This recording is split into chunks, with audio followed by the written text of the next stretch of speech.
and welcome to the Wisp News Desk. We're back once again. Myself, Chris Stafford, alongside Nancy Gillen, who is back in the Northern Hemisphere. Last time we talked to you, we're in the Southern Hemisphere, recovering, or just hardly, within 24 hours, wasn't it? We did that show, Nancy, looking back at the World Cup down there in Sydney. And, you covered the Sydney games, of course, the Australian games, and then you went on a bit of a vacation, but you're now back in the Northern Hemisphere. Yeah, I'm back in England now. It all kind of seems like a distant dream, to be honest. But I'm happy to be back. I think a lot of exciting women's sports events going on. The Women's Super League starting this weekend, so I don't have too much Women's World Cup blues because, there's so much going on now. There certainly is. Yeah, we've picked up and hit the ground running when it comes to football, which we're going to cover, of course, on this episode, along with rugby and tennis. We've got a little golf news, but we're going to start, Nancy, with the name of Tigist Assefa, who just won the Berlin Marathon. And she ran there last year, but she really stood out this time, didn't she? Because she broke her record. And what I find interesting with this woman, it's about 11 years ago that she was running middle distance, like 400, 800.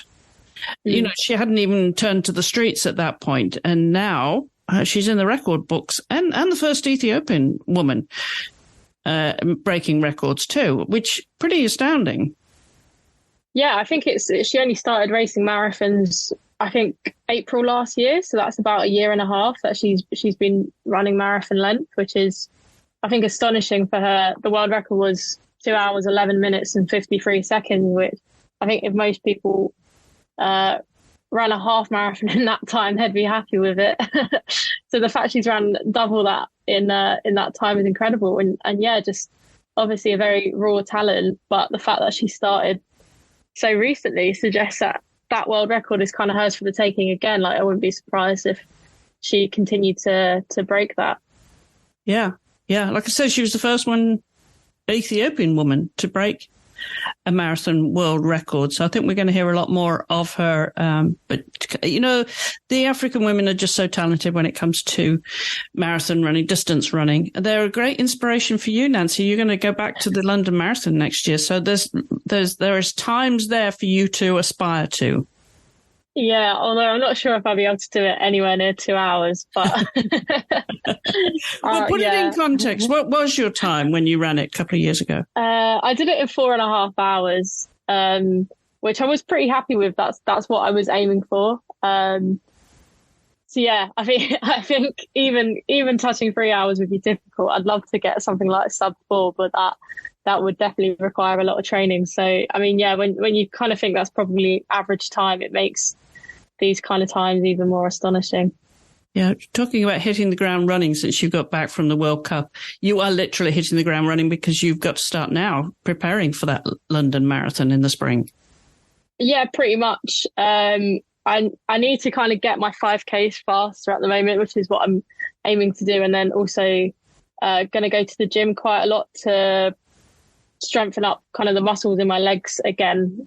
Because, I think kind of having been away for a bit and then just even after the London Marathon, you kind of let things slip a bit. So I'm going to do a couple of months of getting faster and stronger and then start doing the distance stuff at the start of December, which should give me like 5 months to get the distance up. So it's kind of, got to really make sure I'm disciplined with it now.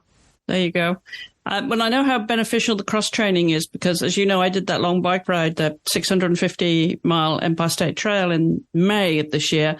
And it was the winter cross training that really helped me because I didn't have the opportunity to bike so much outdoors before we did that ride. So I swear by cross training now. It's made a big difference, including, I don't know if you know this, I've included cardio boxing now in my routine. Oh, wow. That's really cool. Yeah, it really is, makes a big difference, for your strength. It's good for a lot of reasons. Anyone listening to this who's into fitness and training and sport will know the benefits of cardio boxing. But you know what I found on TikTok last night, Nancy?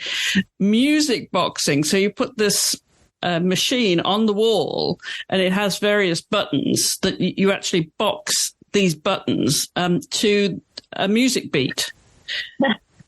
So, yeah, this might be something, when I don't have a sparring partner that I could get into. Yeah, that sounds great. That sounds very fun.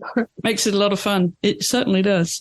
All right, let's jump over to golf. We don't often talk about golf, Nancy, and there's that regular battle between the US and Europe in the Solheim Cup that just happened. Doesn't get as much attention as you would think. It became a little bit like in tennis we had not the Fed Cup but the Wiegman Cup, wasn't it? That was very one-sided between the US and Europe. But you do have an update on what happened this time around.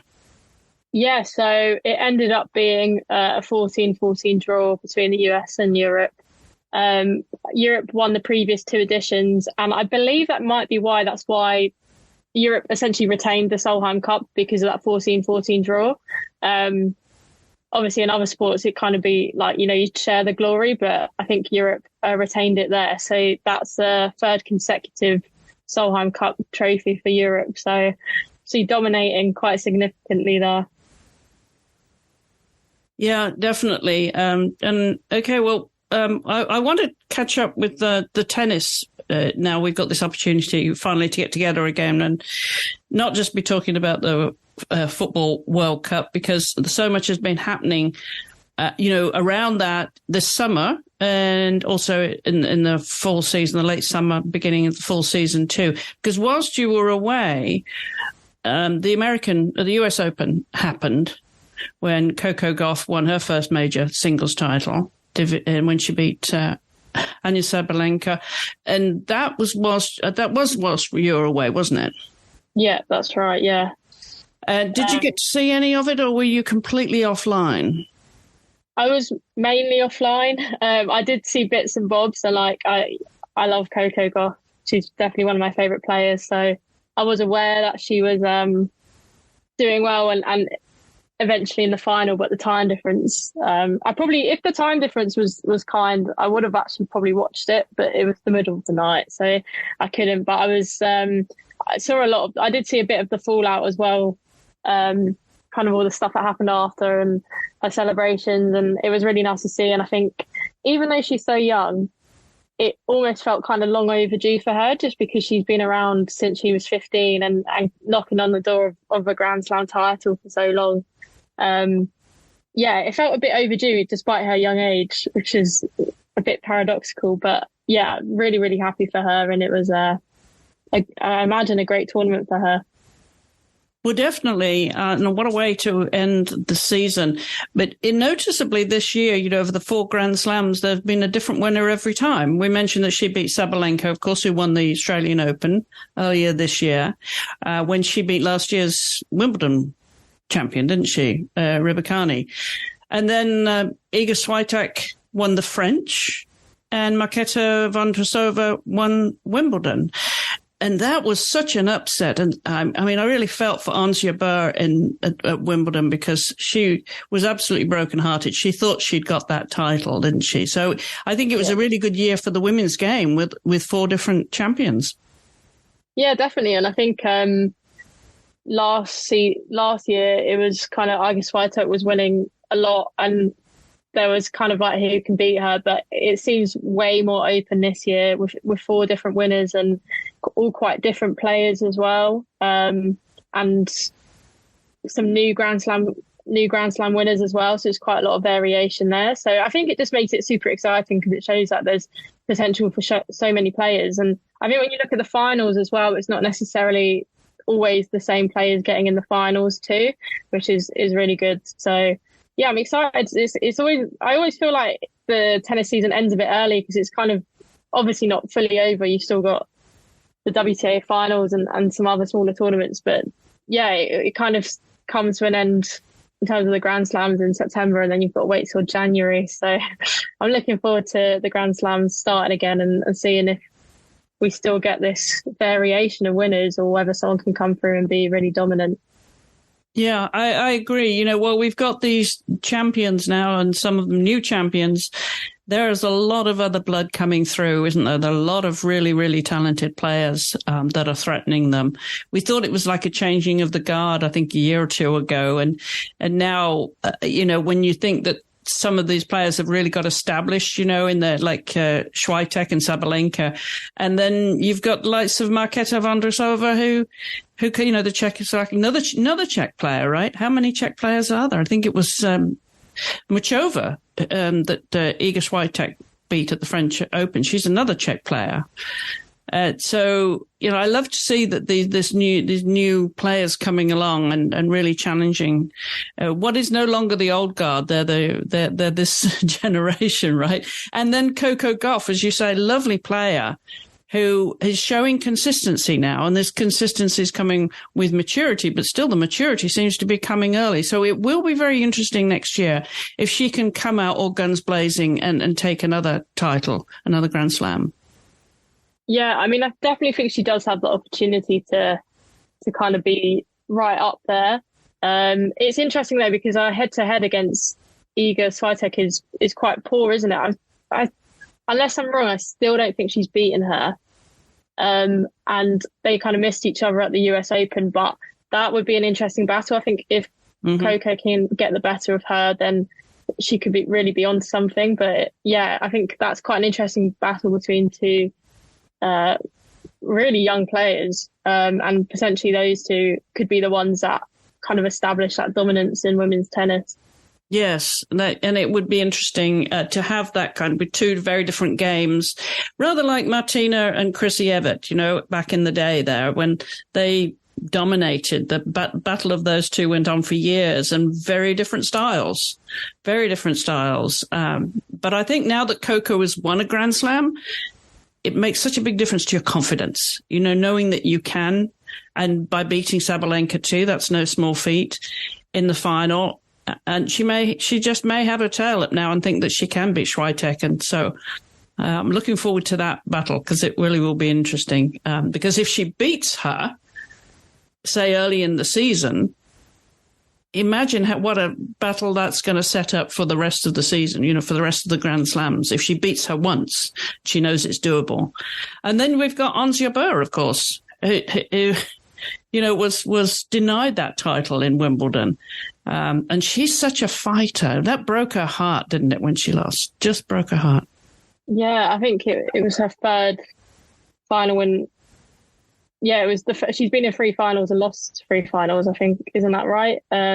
Yes. I think 2 Wimbledons and 1 French Open. 1 French, which is, really, really, really tough. But I know her time will definitely come, I'm sure. She's another great player. And I guess she's just got to use the setbacks as motivation to hopefully finally win a tournament. But that was obviously very heartbreaking for her. I do want to mention, though, and I think I sent you the video that I saw of Sabalenka after her loss. She took that very hard, just like Ons Jabeur did in Wimbledon. She took it very hard. But what I thought was very unsportsmanlike of her is smashing her racket when she knew there was a video camera watching her when she went backstage. She put her bag down and she smashed her racket, knowing that, she really did lose it. And, okay, she's frustrated. There's a lot of emotions there, but wouldn't you think she'd wait to get inside her hotel room? Yeah, it was definitely a bit strange. I think initially I thought that it'd been filmed without, it was just the camera in the corner up in the ceiling or whatever. So she didn't know she was being filmed. But then, when there was a wide angle of the video released and there were cameras like kind of right next to her, so she knew she was being filmed, which I think it was a bit strange because it's kind of like playing up for the cameras, I guess. But she must have been gutted, but strange reaction. I hope that doesn't show too much bad sportsmanship in the future, because you really have to swallow it, don't you? And if as upset as you're going to be, you really, I think, have to save that for the privacy of your hotel room. But anyway, let's move on from tennis. Again, whilst you were away, there was that little event called the World Athletics Championships taking place in Europe.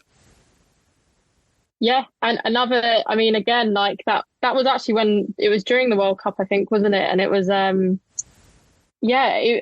obviously knew it was happening beforehand, but it's just kind of in the background going on, really. And there were definitely a few stories that came through that I was really happy about. I think particularly Kat Johnson-Thompson winning gold in the heptathlon. That made me really happy because she obviously had the absolute heartbreak at the Olympics where she pulled her hamstring during a race. And she's just I really like her just as an athlete. So I was really happy to see her win gold. And I guess anyone that wins gold in this competition now becomes a favourite for the Olympics, which is less than a year away, which is kind of crazy. But yeah, I was very happy to see that result, even though I wasn't able to watch it live. I watched the highlights of her performance. And such an important championship, of course, this year, as you say, because it's a precursor to the Olympics. It gives us a look at the athletes and what kind of form they're in a year out. And what we can look forward to next year in Paris, because everything is so competitive now in terms of the number of qualifiers, right? Because we're looking at equality in Paris between men and women. It's going to be the first time there's going to be equal amount of women at the Olympic Games. Yeah, which is really, really incredible. I think it's kind of been years in the making, really, and like fine tuning the schedule to make sure that sports kind of can only be in the games if they've got like a 50-50 split with their male and female athletes. But it's amazing, I think, to have finally got there, and it's definitely something to celebrate. Now, what's happening at the moment with rugby? Because I know it's the Men's World Cup. I'm rooting for the Brits, but they're not playing so well right now. So I'm going to reserve judgment for them. But what's happening on the women's front with rugby? You mentioned the other day that there was some activity there we should mention. Yeah, so I think just a couple of kind of friendly matches, really, or test matches. So England played Canada over the weekend and won 50-24. Which is quite impressive. I think Canada were a bit of a dark horse at the Women's Rugby World Cup last year. So that ended up being quite a dominant performance. There was a bit of controversy over the match because it wasn't broadcast on TV. So neither BBC nor ITV decided to pick up the rights for it and show it, not even on BBC iPlayer, which is like the red button over here. So yeah, it's shown on YouTube, and I think quite a lot of people were disappointed by that, seeing as the Women's Rugby World Cup last year got really impressive broadcast viewing figures. But then I think there was a few issues, like the matches were decided quite late. There wasn't much run-in time up to the matches to kind of advertise it for broadcasting. But yeah, I think overall a bit of a shame not to have that match shown on TV. But they're playing Canada again in, I think it's at Saracen Stadium. So I think that definitely will be in or around London. And then they play New Zealand in late October, which of course that match will be massive. I think it's kind of, I think England and New Zealand are definitely regarded as two of the best women's rugby teams in the world right now. And New Zealand beat them in the World Cup final last year, but I think it was probably the best chance England had of beating New Zealand in a World Cup final. So I think they were really disappointed about that. So I guess chance for revenge next month, but we'll see how that goes. Yeah. Yes. Well, it is exciting what's happening in rugby, I find, with the women's, because the standard of play, the quality, the skills now, it's every bit as gripping as the men's game. And that applies, I think, to a lot of sports, but particularly in rugby and football, don't you think? Yeah, definitely. I think it's just really on the rise and just interest. And I think it's these big flagship tournaments like the World Cups. It's just such a good opportunity to, I guess, attract a new audience and just really rack up interest in those particular women's sports. I think maybe other women's sports lacks like the the prestigiousness of those big tournaments, which is why I think maybe football and rugby are kind of seeming to be leading the way. But yeah, no, definitely. It's definitely a really exciting time for rugby and football. Well, don't go away. We'll be back with a lot more news after this commercial break. Well, speaking about football, we do have a bit of news. There was a lot of drama off the field whilst you were away, Nancy, which I'm sure you've caught up with the Spanish team. But also what we've just come out of this past weekend is 2 friendlies. The US played South Africa in 2 friendlies. They beat them on both occasions, 3-0 and then 2-0. But the standout performances, I think, were Trinity Rodman. She scored on both occasions, assisted on both occasions by Alex Morgan. So a passing of the torch there. And then Emily Sonnett scoring in the game this weekend, which was very nice. That was off a corner from Megan Rapinoe, which again I thought was a nice passing of the baton. And then for Lynn Williams to score a couple of times. And she was really on form in the first of those friendlies in Cincinnati. They were in Cincinnati and then on Thursday and then on Sunday in Chicago. And on both occasions, we saw also the retirement of 2 of our top players. Julie Ertz retired last week, and then Megan Rapinoe retired from the international scene. 2 very noteworthy players, Nancy. This is going to be an interesting transition as we in the US are looking for a new coach, as you know. So very much a transition time and a reflective time, I think, after the disappointment of the World Cup.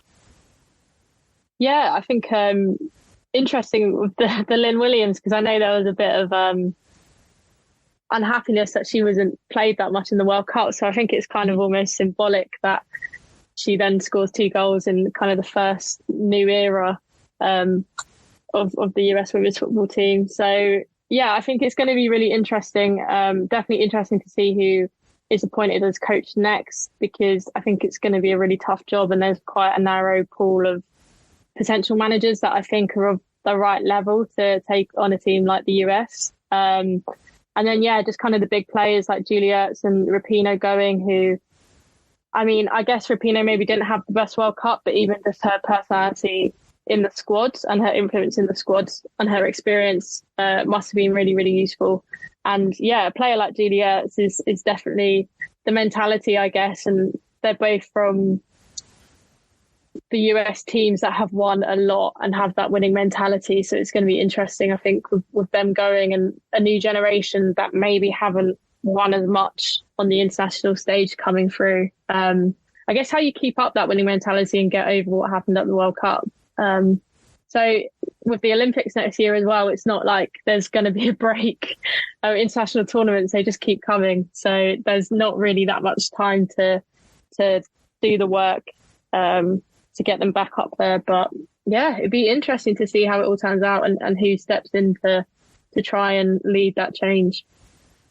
You know, and you talk about these top players who have been part of the winning US team now for so long. They did provide some kind of a backbone, if you will, to the squad on and off the field, right? They were the very core of the team, and the young players, they're coming on board, the old players that have left before them. They were the core of the team, along with Alex Morgan. I can't forget her, of course.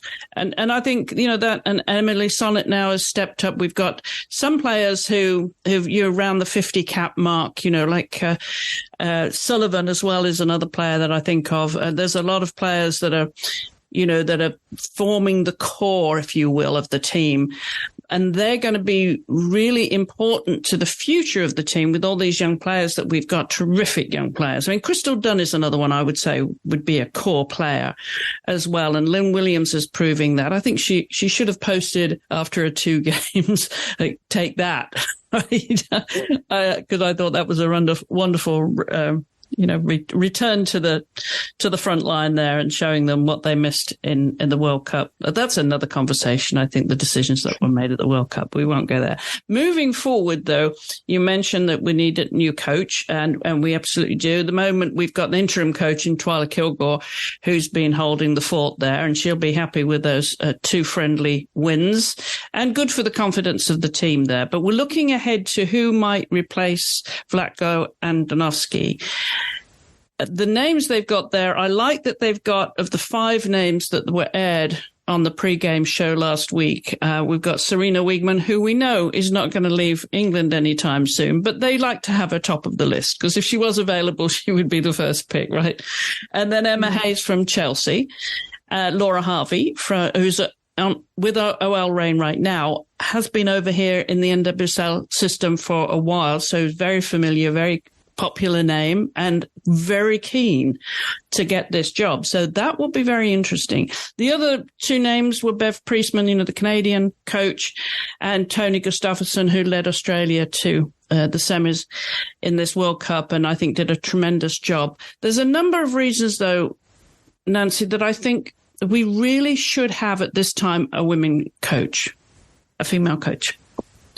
Yeah, I don't disagree. I think especially when you've got the caliber of the female coaches in that list, like if you've got those coaches that are absolutely world class and have proven themselves at that level, I think maybe Laura Harvey is the only one that doesn't have the international, and Emma Hayes, I guess, but they've both just achieved massively in a domestic level and are really well respected. I don't think there's any reason not to hire a woman. Especially with that short list, it's just the best coaches in women's football, really. So Laura has been with the young squad, with the youth squads over here. So she does have international experience, maybe not as much as obviously Sarina or Bev Priestman or Tony Gustavsson, but I'm rooting for a woman to step up again. I don't know if they want to call Jill Ellis back. I think she's checked that box for herself. But it will be interesting to see. And they're looking like getting someone in place by early December. That was what they announced the other day. So we'll watch this space eagerly. And then, we mentioned to kind of core players like Kristen Press and Tobin Heath, who have been out with injuries now. I don't think Kristen's going to get back until the spring. But, they're not over their international career, but they were just discarded for whatever political reason, and also injuries. Do you think they should come back, or do you think we should move on now to these newer players, these younger players? Yeah, I guess I feel like maybe we just need to see what level they're playing at. Coming back from injury and a bit of time away from the pitch, it'd be interesting to see what they're playing at, like club level. Like if they're performing really well at club level, there's absolutely no reason why they shouldn't be picked for the international team. But yeah, I guess you've just got to see kind of what their performance level is at the moment. So yeah, I mean, if they're playing well, then definitely. I don't think it should be because of the older generation, they shouldn't be included. I think as long as they're good enough and performing at the right level, then they should, yeah.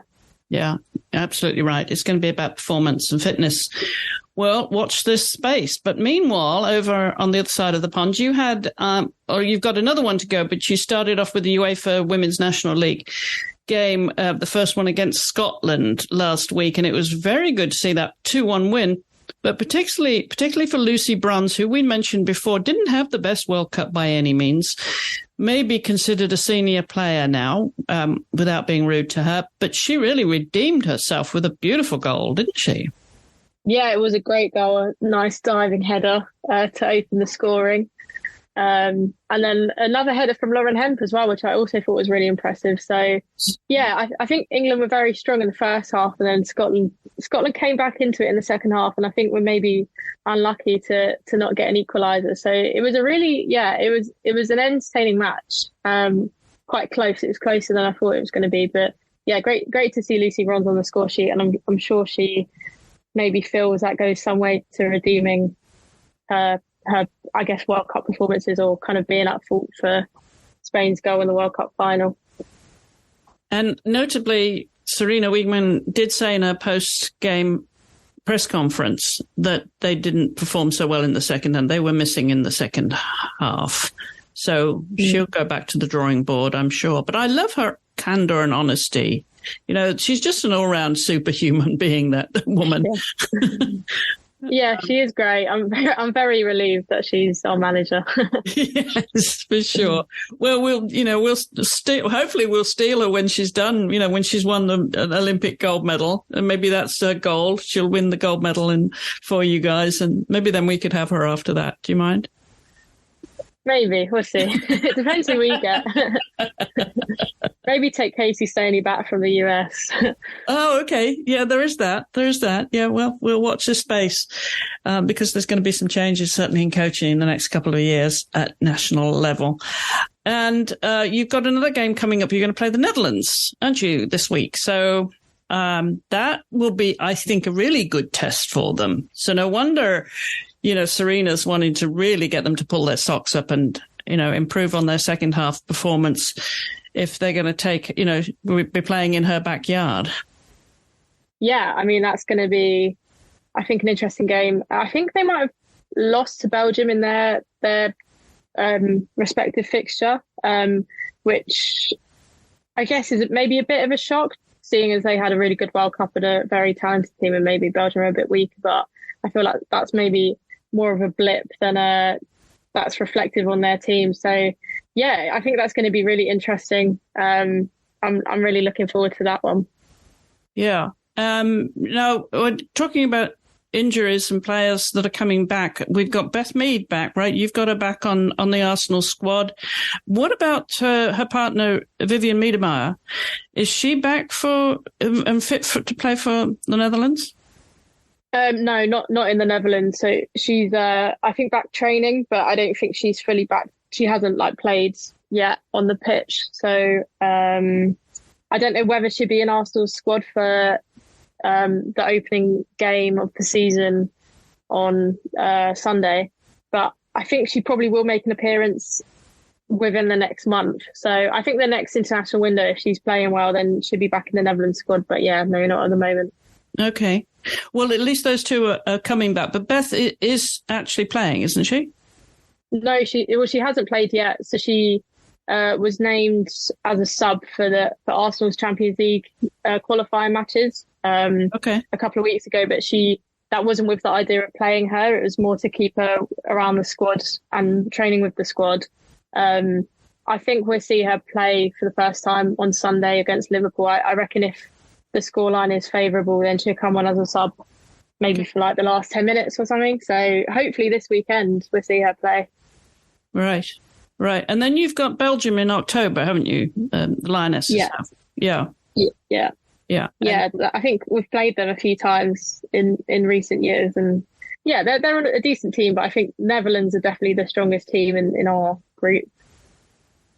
Okay, well, we're going to wrap up our football segment with the latest news from the Spanish women's team, which hit the headlines for all the wrong reasons. Really, I thought took away their glory of being the World Cup champions with all the controversy that came with their, post-success, and the performances. It really was cruel, I think, to the girls to be robbed of the glory that of being in, and it was totally undermined, all this controversy with Luis Rubiales resigning from the federation, and then Jorge Vilda being sacked as the coach, but at least being replaced by a woman.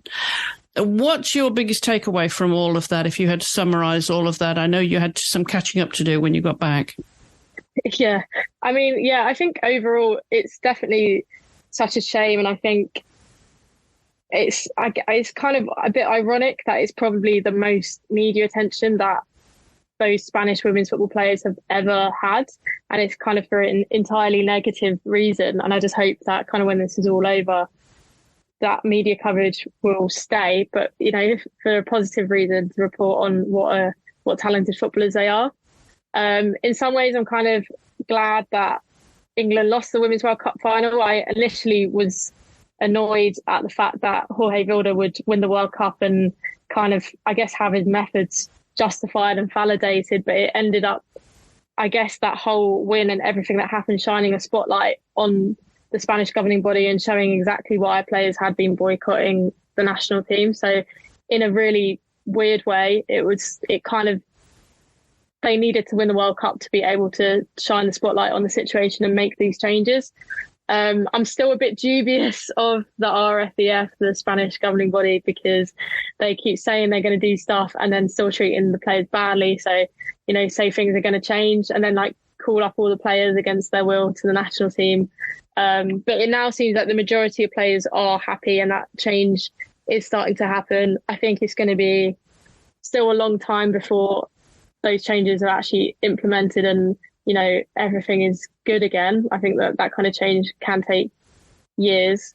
But yeah, it's a shame that the players have had to have gone through such an awful situation and had such a big moment kind of overshadowed by this. But then at the same time, I think they have to be admired and applauded, and they will be remembered for standing, so strong and I guess making such a big difference to the future of women's football, because they've basically said we're not going to take this anymore. And a lot of other women's football teams are saying the same thing. And I think women's football will be better for it in the future. Yeah, I agree with you. And not just at that national level, but the women around the world were standing by the Spanish team. All the women, I think, just came together and showed the solidarity that we need, not just in the sport, but across all women's sports too, to continue to, stand our ground. So, kudos to them. I think the future may be looking a bit brighter for them, but I'm not sure what the future is for this coach, though, Monte Torme, who's actually taken over. Does that mean that she's got a permanent contract there, or is it an interim contract? So I think it is a permanent contract. She's kind of, they've chosen her. I think I saw an interesting tweet where it's obviously celebrating the fact that it's a female coach and it's the first female coach of the Spanish women's national team, but they've put her in charge in a time of crisis where she's most likely to fail. So there's kind of that frustrating aspect of it where she's not been given the best opportunity, really, because she's been given a team in crisis. And I guess maybe we'll take some of the blame for what was happening around the Sweden game. She's permanent, but it's hard to know how permanent everything will stay after this, and whether the players will be happy with her, or whether they will see her as an extension of Jorge Vilda's coaching reign. So, we'll see. Yeah. We will watch that, of course, and everything else that's going on around women's sports. So we can bring that to you with the next episode, which we're going to do monthly for now, Nancy, because we've got, I think, you've got a very busy schedule. Just tell everybody what you're doing now that you're back. Yeah, I've recently gone freelance, and I'll be writing a book as well during that time, which is quite daunting. But I've got have to have that finished by the 31st of January. So basically for the next 4 months, writing that book will definitely be my life.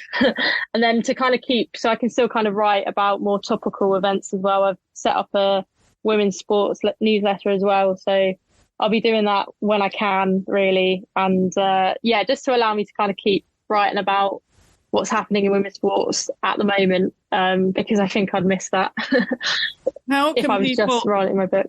Right. Yeah, exactly. You've got to keep your finger on the pulse here, what's happening day to day. How can people sign up for your newsletter, Nancy? Yeah, so if you follow me on Twitter, Instagram or LinkedIn, I've got the link on there. It's quite long for me to read out, so maybe if I send it to you, Chris, you could maybe put it in the show notes. Sure. But you just follow the link and put your email in, and then that's it. As simple as that. You'll get the newsletter to your email. So yeah. Tell everybody what it's called and why you've named it. Yeah, so it's called The Cherry on Top. I was struggling a bit to think of a good name, and then I was kind of looking at quotes, and I saw a quote from Billie Jean King, who's kind of the epitome of fighting for equality in women's sport. And she said, everyone thinks women should be thrilled when we get crumbs. I want women to have the cake, the icing and the cherry on top too. So I was like, oh, call it cherry on top, because it kind of feeds into that quote. And yeah. I like it as well. Well done, Nancy. Well, thanks for coming back onto the podcast, and we'll continue to bring you more news from around the world of women's sports when we get together. As I said, for now, it's going to be a monthly show. We'll continue monthly, so we can do a roundup of what's happening, because, as always, there's plenty happening in women's sports. So for now, Nancy, thank you very much for coming back to the microphone. Yeah, thank you for having me. It's fun as always.